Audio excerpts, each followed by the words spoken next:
Have you ever noticed the quiet ache that comes when you look at an old photograph? A picture of yourself from 5, 10, or perhaps 20 years ago. You see the smile on your face. You see the people standing beside you. The background is a place you once called home, or a place you visited when the world felt entirely different. And suddenly, a heavy thought settles in your chest. I did not know how good I had it. You look at that frozen fragment of time, and instead of feeling joy, you feel a strange sense of sorrow. You wish you had valued that moment more. You silently punish your past self for not being fully present. You believe that if you had just realized how fleeting that chapter was, you would have held on tighter. You would have breathed it in deeper. You would have loved it a little more fiercely. You try to mentally reach back through the years, attempting to breathe life into a moment that has already passed. But what if the very act of wishing you could change the past is stealing the present moment from you right now? What if the peace you are looking for is not hidden in the memories you wish you could relive, but in the reality you are currently ignoring? Buddhist wisdom teaches us a profound truth about human suffering. Suffering does not only come from losing what we love. It comes from the mind's desperate attempt to hold on to what has already changed forms. In Buddhism, this is the root of attachment. It is the heavy chain we tie around our own hearts when we refuse to let the past be the past. We suffer because we demand that time stand still. But time is a river. You cannot ask the water to stop flowing just because you liked the reflection it cast yesterday. Imagine holding a handful of dry, golden sand. When your hand is open and relaxed, the sand rests peacefully in your palm. But the moment you become afraid of losing it, the moment you squeeze your fist tightly to keep every single grain, the sand begins to slip through your fingers. The harder you grip, the faster it falls away. Memories are just like that sand. When you observe them with an open heart, they are beautiful. They remind you that you have lived, that you have loved, and that you have experienced joy. But when you try to grip them, analyze them, and squeeze them for the appreciation you feel you missed, they leave you empty-handed and aching. Think about your own life. How often do you sit in a quiet room, safe and breathing, yet your mind is wandering the halls of a house that no longer exists? You compare your current struggles to a softly blurred memory of the past, secretly believing your best days are behind you. You carry the weight of retrospective regret, wishing you could go back and whisper in your own ear to pay attention. Ask yourself, are you honoring your past, or are you punishing yourself for it? What are you afraid will happen if you simply let those old moments rest in peace? Pause, breathe. Let that sink in. You do not have to carry the burden of unappreciated time. Let the memory rise, but do not invite it to stay. Do not ask it to rewrite itself. See the photograph for what it is, a beautiful sunset that has already fallen below the horizon.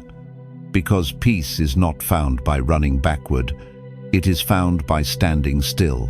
But letting go of this nostalgic ache is not as simple as closing a photo album, because beneath the regret of not valuing a moment lies a powerful illusion that tricks all of us. And this is where the next truth begins. 2. The illusion of the perfect memory. Here is a truth few people want to face. The past you are deeply longing for did not actually exist, not in the way you remember it. When you stare at an old photograph, your mind plays a beautiful but painful trick on you.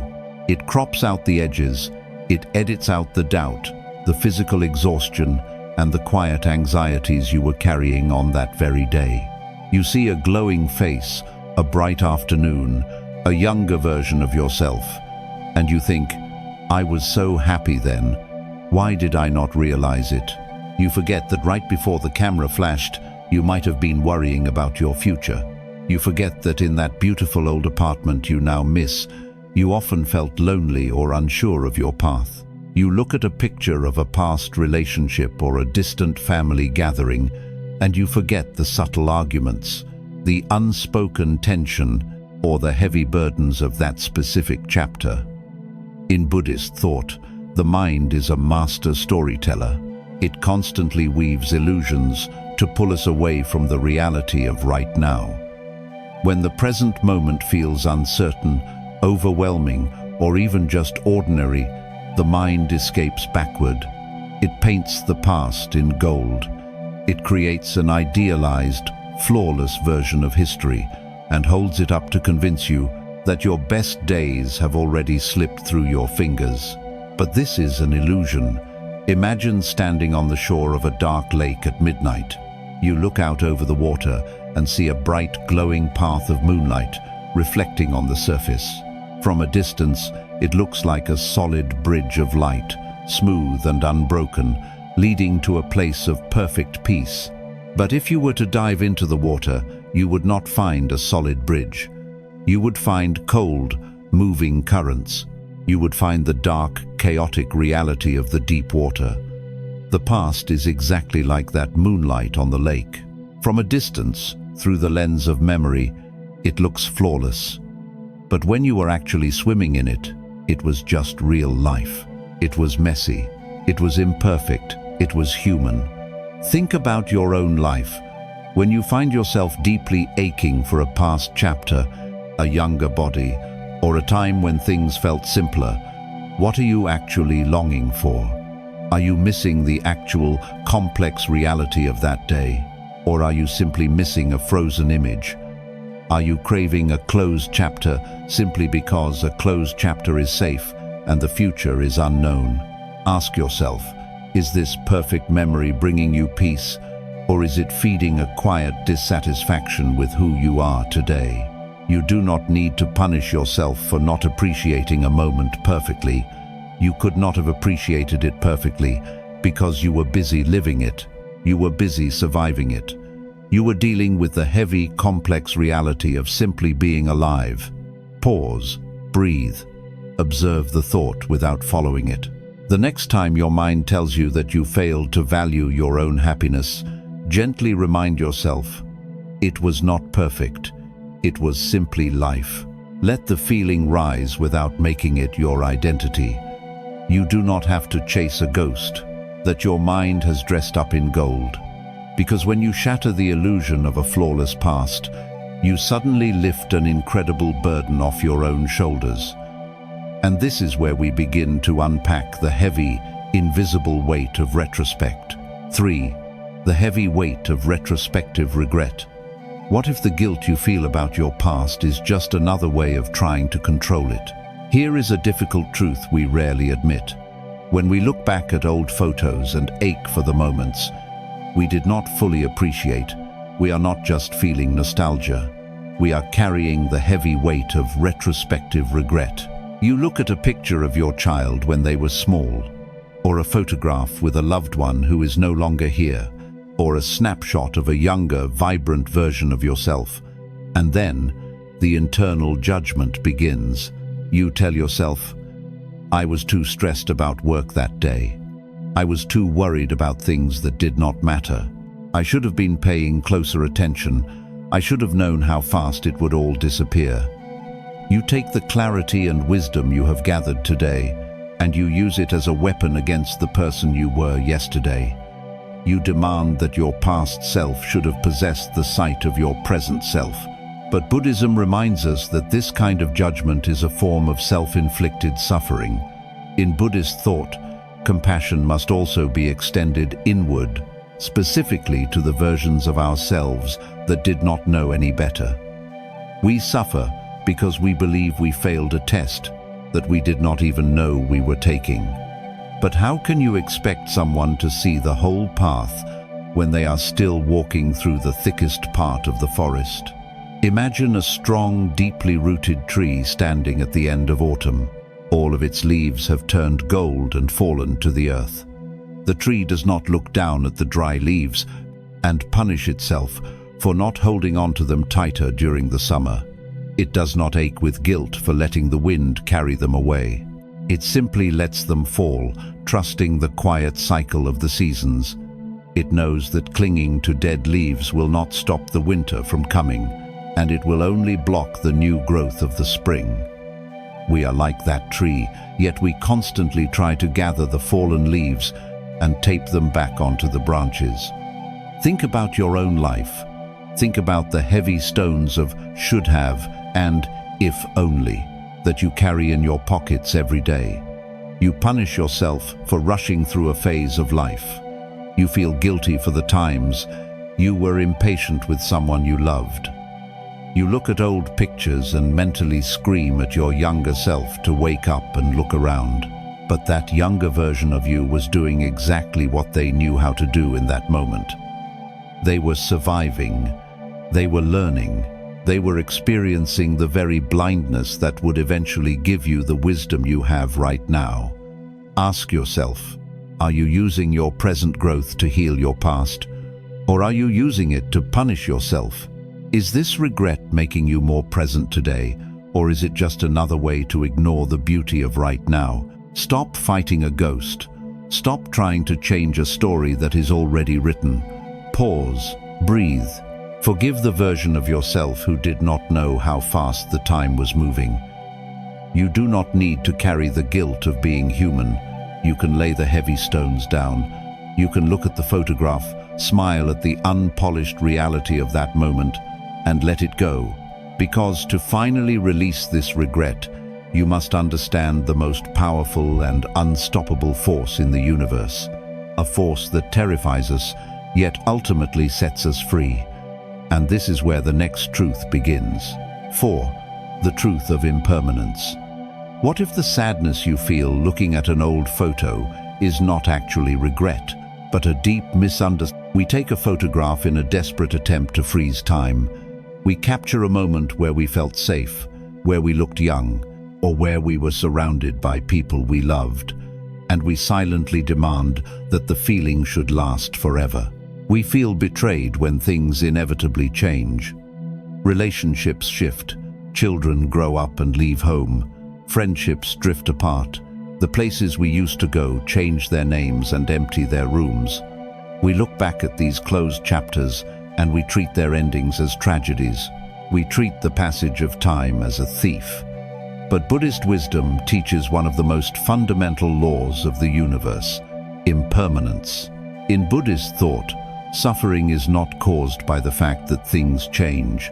Suffering is caused by our stubborn, impossible expectation that things should remain permanent. We believe that if something is good, it must last forever to be valuable.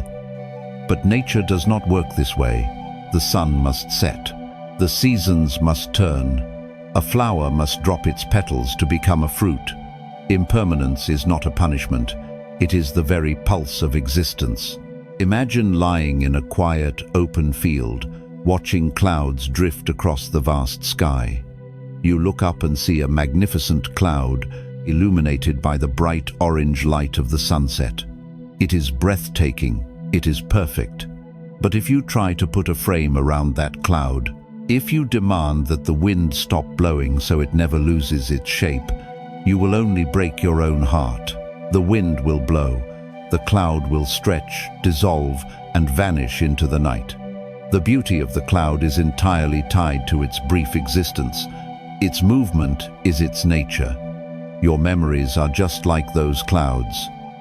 You look at an old picture of a family vacation, a late-night conversation with an old friend, or a time when your home was full of loud, chaotic joy. You ache because that specific formation of clouds has blown away. You expect your life to stay still. You expect to always feel the same way, to always have the same people sitting at your table, to always be the person you were in that specific photograph. But you are demanding that the wind stop blowing. Think about your own life. Think about how much energy you spend trying to recreate the past, trying to force people to stay the same, or trying to walk backward into a house you have already moved out of. Ask yourself, are you suffering because a beautiful moment ended? Or are you suffering because you refuse to accept that it was always meant to end? What if the fact that it is gone is exactly what makes it so precious? Pause, breathe. Stop fighting the wind. Let the truth of change wash over you without resisting it. You do not have to mourn the sunset just because it became the night. You can simply be grateful that you had the eyes to see it while the sky was still bright.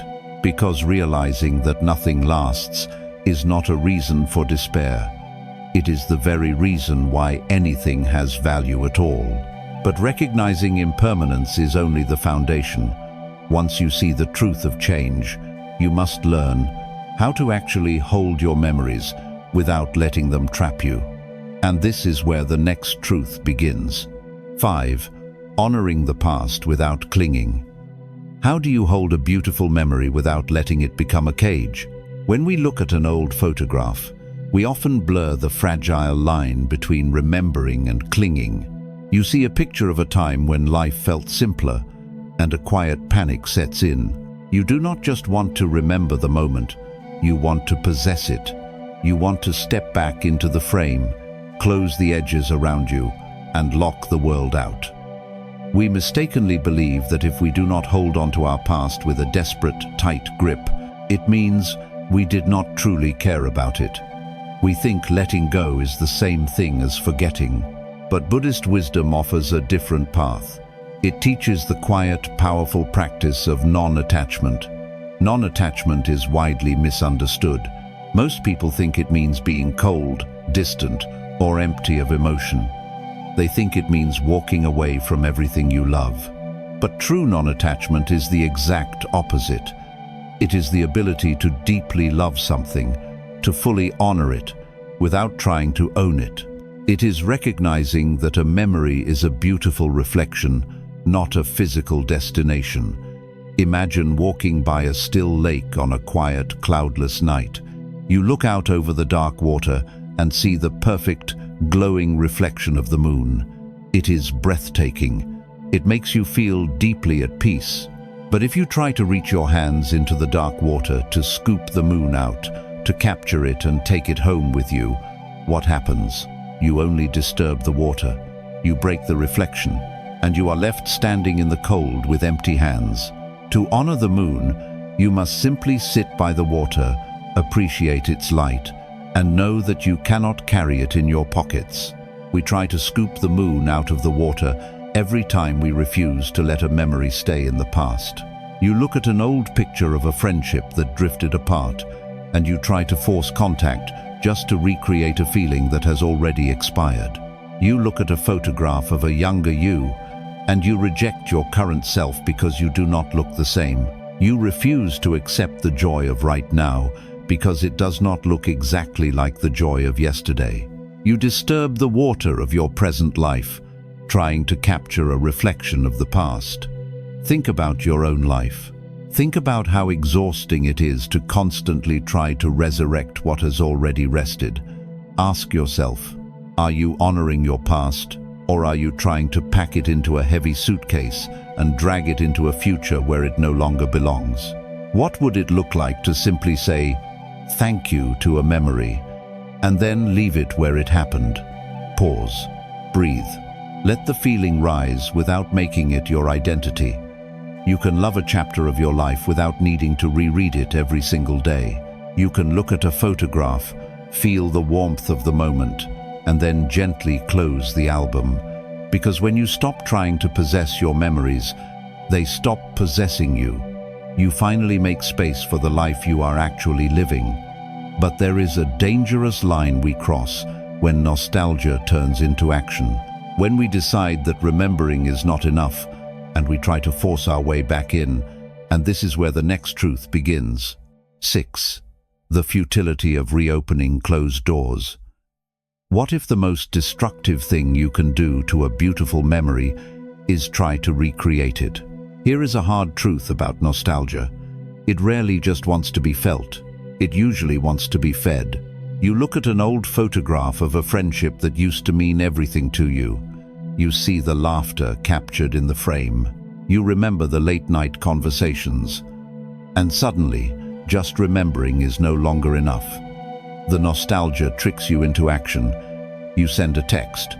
You try to force a reunion.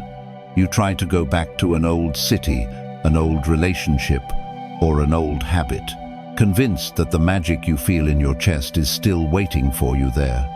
You try to pry open a door that life has already gently closed, but Buddhist wisdom reminds us that you cannot step into the same river twice. The water has moved on, and so have you. One of the deepest lessons of Buddhism is the understanding of craving. We suffer because we confuse the echo of a sound with the sound itself. We believe that if we recreate the external circumstances of the past, we will magically recover the internal feelings of the past. We try to resurrect what has naturally expired, not realizing that we are disturbing the peace of what was meant to be finished. Imagine walking up to a house you used to live in many years ago. You stand on the porch. You reach for the handle, but the door is locked. Instead of smiling at the memories and walking away, you begin to pull at the handle. You bang on the heavy wood. You press your face against the cold glass of the window, staring into the dark, empty rooms, demanding to be let back inside. But the house is empty. The life that once filled those rooms has moved out. The fire in the hearth went out a long time ago. By refusing to leave the porch, you are missing the home you are supposed to be building today. We do this in our modern lives all the time. You reach out to someone who is no longer meant to be in your story, hoping they will make you feel young or safe again. You try to force a family gathering to feel exactly like it did 10 years ago. And you feel angry or hollow when the dynamic has naturally evolved. You chase a feeling, only to realize that the people in the photograph have grown, changed, and been reshaped by time. You break your own heart by expecting yesterday to answer when you call its name today. Think about your own life. Think about the doors you keep returning to, jiggling the handle, hoping they will miraculously swing open. Ask yourself, when you try to reach back into the past, are you actually missing those people? Or are you just missing the version of yourself you were when you were with them? Are you seeking a genuine connection, or are you just seeking an escape from the uncertainty of right now? Pause, breathe, stop trying to force the door open. Let the closed chapters remain closed. You do not have to drag an old relationship out of its peaceful rest just to prove it was real. You do not have to recreate a moment to validate its worth. Let the memory be enough, because you cannot walk freely into your future while your hand is still gripping the handle of a locked door behind you. But to finally walk away from that porch, you have to do something even harder than letting go of a memory. You have to make peace with the person who took the photograph in the first place, and this is where the next truth begins. 7. Forgiving your past self. What if the hardest person to let go of is not someone from your past, but the version of yourself you used to be? When we look at old photographs, we often fall into a quiet, cruel habit. We stare at that younger face, and instead of offering love, we offer harsh judgment. We see a person who was deeply anxious about a future that turned out fine. We see someone who stayed too long in a painful situation, or someone who was so consumed by stress that they failed to notice the beauty of the life happening around them. We take the hard-earned clarity we possess today, and we use it as a weapon against the person we were yesterday. We stare at the picture and silently demand to know, why did you not just relax? Why did you not see how good things were? Why were you so afraid? But one of the deepest lessons of Buddhism is the practice of profound self-compassion. Buddhism reminds us that the self is not a fixed, unchanging stone. You are a constant, flowing process. The version of you in that photograph was not flawed. They were simply navigating their specific place on the path. In Buddhist thought, we act based entirely on the awareness we have in any given moment. To condemn your past self for not possessing your present wisdom is like punishing a student for not already knowing the final lesson. Imagine a small wooden boat moving through rough, unknown water in the middle of a thick, heavy fog. The captain cannot see the shore. They cannot see the sky, They are simply gripping the wheel, trying to keep the boat from sinking, reacting to the terrifying waves as they crash against the wood. Years later, when the fog has completely cleared and the bright sun is shining, you look back at the jagged path the boat took. From the safety of the warm shore, it is incredibly easy to say, you should have sailed a straighter line. You should have enjoyed the cool breeze. You should have noticed the beautiful color of the water. But the captain in the fog did not have the luxury of the view. They were just trying to survive the storm. That captain is your past self. In that photograph you are scrutinizing, you were in the fog. Maybe you were struggling with a crippling fear of failure. Maybe you were trapped in the exhausting cycle of seeking approval. Maybe you were overwhelmed by a heavy loneliness. You did not know how to carry. You were doing the absolute best you could with the emotional tools and the limited visibility you had in that exact moment. You cannot hate yourself into having been a more present person. Think about your own life. Think about the invisible, heavy burdens that younger version of you was carrying on the very day that picture was taken. Ask yourself, are you demanding perfection from a person who was simply trying to find their way in the dark? What would happen if, instead of judgment, you finally offered that past version of yourself grace? Pause, breathe, observe the judgment without validating it. Forgive the person you were before you learned how to be who you are now. Let them off the hook. You do not have to carry their anxiety today, and you do not have to punish them for their temporary blindness. Put the weapon down, because when you finally forgive your past self for not knowing everything, you open a profound, quiet space in your own heart. The ache of regret loses its sharp edge. And this is where the heavy weight of nostalgia begins to transform into something beautiful. 8. Turning nostalgia into gratitude. What if nostalgia was never meant to make you sad? What if it is actually a profound teacher disguised as grief? Here is a truth we rarely consider.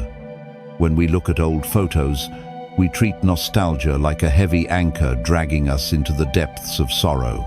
We feel the sharp ache of time passing, and we immediately translate that ache into a sense of profound loss. We scroll through the digital camera roll on our phones, seeing thousands of captured seconds, and a heavy sadness settles over us. We assume that because a beautiful chapter ended, something valuable was taken away from us. We sit with our memories and we feel poor, as if the passage of time has robbed us of our joy. But Buddhist wisdom teaches a radical shift in how we view the things we can no longer touch. In Buddhist thought, letting go of attachment does not mean you stop feeling deeply. It means you transform the heavy, suffocating burden of mind into the light, open embrace of gratitude. We suffer because we believe that joy is a physical possession that we must hoard and protect. But mindfulness reminds us that joy is not a possession. It is an experience to be witnessed. The sadness you feel is just gratitude that has not yet learned how to let go.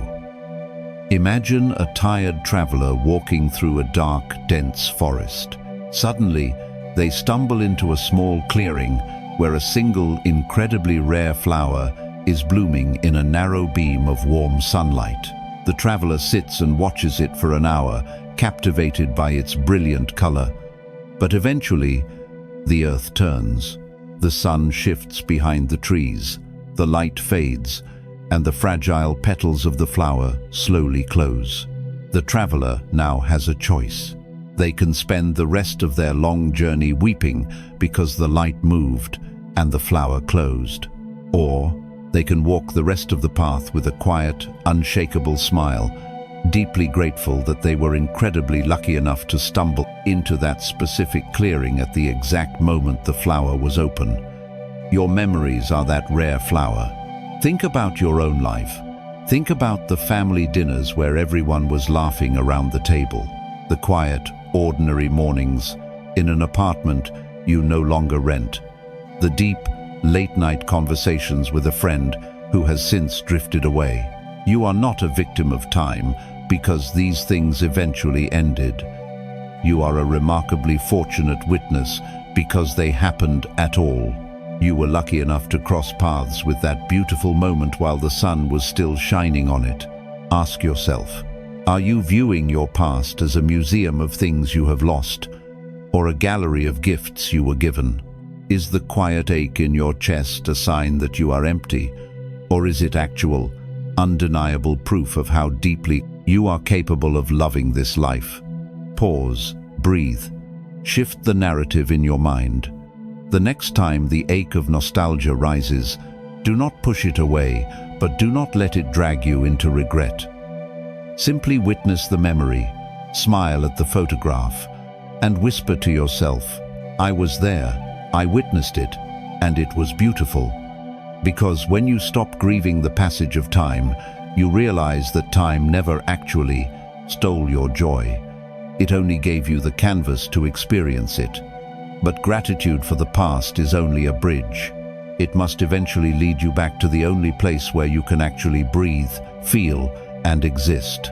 And this is where the final truth begins. What if the greatest way to honor the past you feel you missed is to finally wake up to the life you are living right now? We began this journey looking at an old photograph. We felt that familiar, heavy ache in our chests. We looked at a frozen, beautiful fragment of time, and we silently punished ourselves for not breathing it in deeply enough. We wished we could reach back through the years and whisper to our younger selves to pay attention, to hold on tighter, and to realize how precious it all was before it inevitably changed. But you have learned that tightening your grip does not stop the sand from slipping through your fingers.